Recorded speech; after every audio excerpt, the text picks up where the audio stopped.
Good morning! Beautiful day with me, Bilyonaryo Master Hans Kua. Eto po, ang horoscope ngayong Happy Friday! Thank God it's Friday, September 26. Simulan natin sa mga pinanganak ng Year of the Rat. May suggestion ka na papansin na mas nakakataas. Silver at 6. Ox naman tayo, mag-relax sa gabi. Isang aromatherapy ay nakakatulong.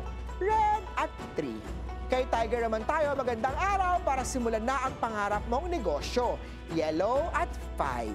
Kay Rabbit naman tayo, huwag matakot aminin ang kailangan mo ng space.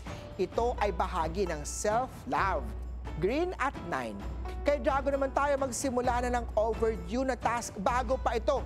Paalala ni Boss. Orange at 7. Kay Snake naman, ugaliing magpahinga tuwing breaks. Huwag abusuhin ang katawan. White at 4. Ito naman! Care of the Horsey, panahon na para linawin ang expectations nyo sa isa't isa. Purple at 8. Sa mga Year of the Sheep naman tayo, bawasan na ang asin salty na pagkain para iwas tayo sa pamamanas. Gold at 2. Kay Year of the Monkey naman tayo, iwasan ang kape sa hapon kung hirap kang matulog.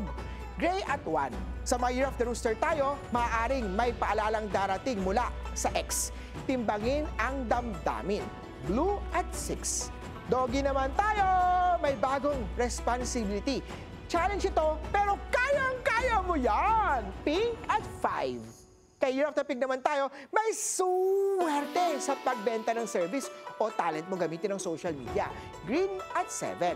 Paalala lang ito po'y patnubay lamang. Ang tunay na swerte kasi ay nagsisimula sa pagiging totoo. Abangan araw-araw ang horoscope of the day dito lang po sa Beautiful Day with me, Master Hans Kua.